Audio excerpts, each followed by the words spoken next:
आजची generation academically smart आहे, technically advanced आहे, पण इमोशनली स्ट्रेंथ कुठेतरी कमी पडतोय का? जाणवलं आहे का तुम्हाला? हो, पॅरेंटिंग म्हणजे फक्त मुलांना रेप्युटेड स्कूलमध्ये पाठवणं, चांगल्या क्लासेसमध्ये घालणं किंवा त्यांना महागड्या वस्तू घेऊन देणं इतकंच नव्हे, तर पॅरेंटिंग म्हणजे त्यांना इमोशनली स्ट्रॉंग बनवणं, कृतज्ञतेची जाणीव और इम्पॉर्टन्स ऑफ ग्रॅटिट्यूड. आजच्या पिढीला सगळं जस्ट अ क्लिक अवे मिळत आहे, but do they value it? नमस्कार, मी सारा मगदूम. आपल्या पेरेंट्स प्लांट या चॅनलवरती मी आज तुमच्याशी पुन्हा एकदा हेल्दी अँड स्ट्रॉंग पॅरेंटिंग ह्या विषयावरती बोलणार आहे. पॅरेंटिंग हा शब्द ऐकल्यावर आपल्या डोळ्यासमोर सगळ्यात पहिल्यांदा काय येतं? एक फॅमिली ज्याच्यामध्ये आईवडील आहेत आणि ते मुलांना काही गोष्टी शिकवत आहेत, संस्कार देत आहेत, बरोबर? पण फ्रेंड्स, रिअल पॅरेंटिंग ही त्याहून खूप मोठी गोष्ट आहे. आज आपल्या मुलांना फक्त संस्कारांची जोड असून चालणार नाही. त्यांना आपल्याला स्ट्रॉंग बनवायचं आहे, रेझिलियंट बनवायचं आहे, म्हणजेच फ्लेक्सिबल आणि मेंटली स्ट्रॉंग किंवा टफ बनवायचं आहे. आणि मग त्यासाठी पेरेंट्स म्हणून आपल्याला खूप खूप एफर्ट्स घ्यावे लागणार आहेत. तर मग एफर्ट्स म्हणजे अति काळजी का? नाही. अतिप्रेमाचा ओव्हरडोस का? नाही. माझ्या ओळखीमधला एक प्रसंग शेअर करते. माझा एक स्टुडंट जो 12वीमध्ये शिकत होता, त्याचे नाव ऋषभ. अतिशय हुशार मुलगा आणि नेहमीच टॉपर असायचा.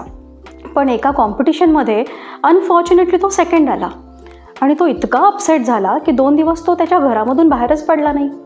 कारण काय असावं? तर त्याला फेल्युअर हँडल करायला कोणी शिकवलंच नव्हतं. पेरेंट्स नेहमी त्याला डोंट वरी बेटा, वी विल हँडल एव्हरीथिंग असंच सांगत आले होते आणि त्याचीच त्याला सवय होती. सो पेरेंट्स समटाईम्स आपलं जास्त प्रेम आणि प्रोटेक्शन आपल्या मुलांना कमजोर बनवत जातं. Life is not always about winning but about handling failures gracefully. त्याला सेकंड येणं एवढं फेल्युअर वाटलं होतं की तो त्याच्या आयुष्यातला अंतिम टप्पा होता जणू काही. वेळेप्रसंगी आपल्याला कधीकधी हार पण मानावी लागते असे काही त्याला शिकवलेच नव्हते. सो पालकांनी मुलांना फेल्युअरसोबत फेस टू फेस येऊन हँडल करायला शिकवणं अत्यंत महत्त्वाचं आहे. Teach them it's okay to fail as long as you get up and try again. There will be always a next chance. आता अजून एका मुद्द्याकडे आपण येऊ, तो म्हणजे कम्युनिकेशन. मी मागच्या व्हिडिओमध्ये पण याबद्दल बोललेलीच आहे. मुलं आणि पालक यांच्यातील संवाद कमी होतोय का? तर होतोय. रिया नावाची एक माझी स्टुडंट, तिचा प्रसंग मी तुम्हाला सांगेन. तिची आई एकदा माझ्याकडे आली होती आणि तिच्या आईने काही गोष्टी माझ्यासोबत शेअर केल्या. जसे की त्या म्हणाल्या, रिया स्कूलमधून आली की हातामध्ये लगेच फोन घेते. एकदा का तो फोन घेतला की 2-3 तास ती फोनवरतीच असते. तिचे पेरेंट्स नेहमी बिझी असायचे. एका दिवशी तिच्या इंस्टाग्रामच्या पोस्टवरती काही नेगेटिव्ह कमेंट्स तिला आल्या आणि ती मेंटली खूप डिस्टर्ब झाली. ती इतकी डिस्टर्ब झाली की she couldn't share this with her parents. का? कारण संवादाचा एक बारीकसा ब्रिज तयारच झाला नव्हता. Dear parents, communication is not just about asking how was your day बेटा. It's about listening, understanding and sharing the thoughts.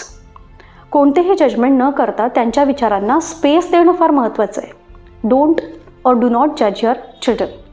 Make sure तुमचं घर हा एक सेफ स्पेस आहे जिथे मुलं काहीही शेअर करू शकतात. त्यानंतर आपण बोलूयात ग्रॅटिट्यूड, कृतज्ञतेची जाणीव और इम्पॉर्टन्स ऑफ ग्रॅटिट्यूड. आजच्या पिढीला सगळं जस्ट अ क्लिक अवे मिळत आहे, but do they value it? Parents, gratitude हा मुलांचा एक व्हॅल्यू सिस्टीमचा एक महत्त्वाचा भाग असतो. Teach them to value small things whenever it's a gift, time or efforts. एक छोटीशी सवय तुमच्या मुलांना ग्रॅटिट्यूड शिकवू शकते. रोज झोपताना मुलांना विचारू शकता तुम्ही, किंवा विचाराच एव्हाना, आज कोणत्या गोष्टीसाठी तू थँकफुल आहेस? Trust me, it works like a magic. Social media versus reality, virtual world and real connection. Social media has its pros also and cons also. पण सध्याची जनरेशन लाईक्स, कमेंट आणि फॉलोवर्समध्ये इतकी अडकून पडलेली आहे. पेरेंट्स, मुलांना रियालिटी आणि व्हर्च्युअल वर्ल्ड यामध्ये बॅलन्स करायला शिकवा. Teach them your worth is not defined by likes, comments, but by your character, your own character and your own kindness. Parenting म्हणजे फक्त मुलांना रेप्युटेड स्कूलमध्ये पाठवणं, चांगल्या क्लासेसमध्ये घालणं किंवा त्यांना महागड्या वस्तू घेऊन देणं इतकंच नव्हे, तर पेरेंटिंग म्हणजे त्यांना इमोशनली स्ट्रॉंग बनवणं. आजची जनरेशन अकॅडमिकली स्मार्ट आहे, टेक्निकली ॲडव्हान्स्ड आहे, पण इमोशनली स्ट्रेंथ कुठेतरी कमी पडतोय का? जाणवलं आहे का तुम्हाला? हो. So let's talk about how to raise emotionally strong kids. Name the emotion. भावनांना नाव द्या. आरोह नावाचा एक स्टुडंट, त्याची गोष्ट मी इथे शेअर करेन. तो शाळेतून घरी गेला आणि तो खूप इरिटेड होता. त्याच्या आईने त्याला विचारलं की काय झालं रे आरोह? आरोह म्हणाला, काही नाही गाई, काही नाही. पेरेंट्स, मुलं त्यांच्या भावना व्यक्त करू शकत नाहीत, कारण त्यांना त्या भावना कशा व्यक्त करायच्या हेच माहिती नसते. एव्हाना ते शिकवलंच जात नाही. म्हणून मी सांगेन, teach your kids to name their emotions. Let them know what they are feeling. जेव्हा तुमची मुले अपसेट, सॅड किंवा फ्रस्ट्रेटेड वाटतात, त्यांना विचारा, तुला नेमकं काय वाटतंय? Use simple words like, are you feeling sad? Are you feeling angry or scared? Emotional strength म्हणजे भावनांना दडवणं नव्हे, तर त्या समजून घेऊन योग्य प्रकारे ते व्यक्त करणं आहे. रेझिलन्स म्हणजेच फ्लेक्सिबिलिटी. सो पेरेंट्स, रेझिलन्स म्हणजे पडल्यावरती परत उभारणं किंवा फ्लेक्सिबल असणं. Teach your child, mistakes are proof that you are trying. छोट्या छोट्या अडचणींवरती मात करायला आपल्या मुलांना शिकवणं हे आपलंच काम आहे. त्यांनी लगेच हार मारली तर ती मुले मोठमोठ्या संकटांना सामोरे कसे जातील? Every fall is a chance to rise stronger. Safe space, विश्वासाचं नातं, building trust and safe space. मुलं तेव्हाच इमोशनली स्ट्रॉंग होऊ शकतात जेव्हा त्यांना सेफ स्पेस मिळते किंवा त्यांना खूप कम्फर्टेबल वाटतं. एक असं स्थान जिथे त्यांना कोणीच जज करणारं नसतं. जजमेंट न करता त्यांच्याशी बोलता येतं. पेरेंट्स, मुलांना ऐकायला शिका. Sometimes listening is more powerful than advising. रोज 10 मिनटं, फक्त 10 मिनटं मुलांसोबत क्वालिटी टाईम घालवा. त्यांना सांगायला सांगा, आज तुझ्या दिवसातली एक स्पेशल गोष्ट मला सांग. काय होती ती? त्यांच्यासोबत गप्पा मारा. तुमच्या स्वतःच्या काही गोष्टी त्यांच्याबरोबर शेअर करा. रिमेंबर, घर हा मुलांचा सेफ हेवन असला पाहिजे. ऑलवेज रिमेंबर, इमोशनली स्ट्रॉंग मुलं ही आयुष्याच्या प्रत्येक परीक्षेमध्ये यशस्वी होत असतात. So parenting is not about controlling your kids, it's about empowering them to control their emotions. Let's raise a generation that's emotionally strong, confident आणि लाईफचे चॅलेंजेस खंबीरपणे स्वीकारणारे.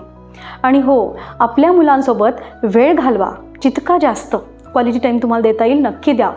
त्यांना ऐका आणि त्यांच्या भावनांना स्पेस द्या. तुम्ही तुमच्या मुलांचे पहिले गुरु आहात. Thank you for listening. आणि तुमचं मत कमेंट्समध्ये शेअर करायला विसरू नका. तुमच्या मनात पॅरेंटिंगबद्दल अजून काही प्रश्न असतील तर कमेंट बॉक्समध्ये नक्की विचारा. मी त्यावर बोलायचा पुढच्या व्हिडिओमध्ये नक्की प्रयत्न करेन. See you in the next session. Till then, stay happy, be inspired and stay connected. आणि हो, आपल्या मुलांसोबत क्वालिटी टाईम घालवायला निमित्त शोधा आणि तसा प्लॅन करा. धन्यवाद.